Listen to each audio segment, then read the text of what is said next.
Hello everyone. এই যে আমরা ফুল ফ্যামিলি মিলে চলে গেছিলাম ভান্ডারহাটি কেশবপুরে। কারণ হচ্ছে আমাদের মানুর মানসিকের পুজো ছিল।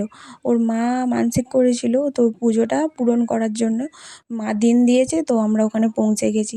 যে আমরা সব্বাই ছিলাম, আমাদের ফ্যামিলির লোক ছিল, আমার বৌমনির বাবার বাড়ির লোক ছিল। আর এই যে সোনু, ও ঘুরে ঘুরে ফল খাচ্ছিল, কারণ ও অনেক সকাল সকাল উঠে রেডি করে ওকে নিয়ে যাওয়া হয়েছে। আর এই যে এই পাঁঠাটা দিয়ে আমাদের পুজো দেওয়া ছিল।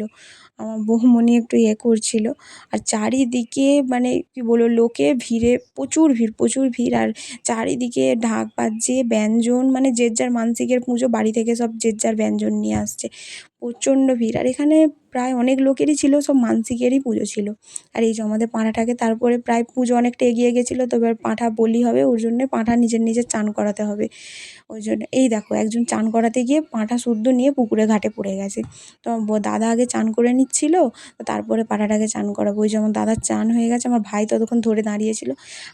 আমাদের ফ্যামিলির লোক গেছিলো, আর আমার দাদার কিছু বন্ধু গেছিলো, আর আমার বৌমনির বাবার বাড়ির লোক ছিল, অনেক সবাই ছিল বেশ মোটামুটি। তো এই যে আমাদের হয়ে গেছে।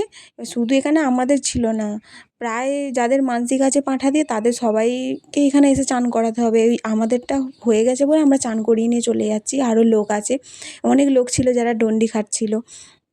এই যে দেখো, এই এত লোক আসছে, এরাও এবার এখানে লাইন দিয়ে দাঁড়াতে হবে, তারপরে পরপর হবে। এই যে তোমাদেরকে মায়ের দর্শন করিয়ে দিলাম। তো এই ভিডিওটা এই পর্যন্তই থাক, পরের ভিডিওতে দেখা হচ্ছে, বাই।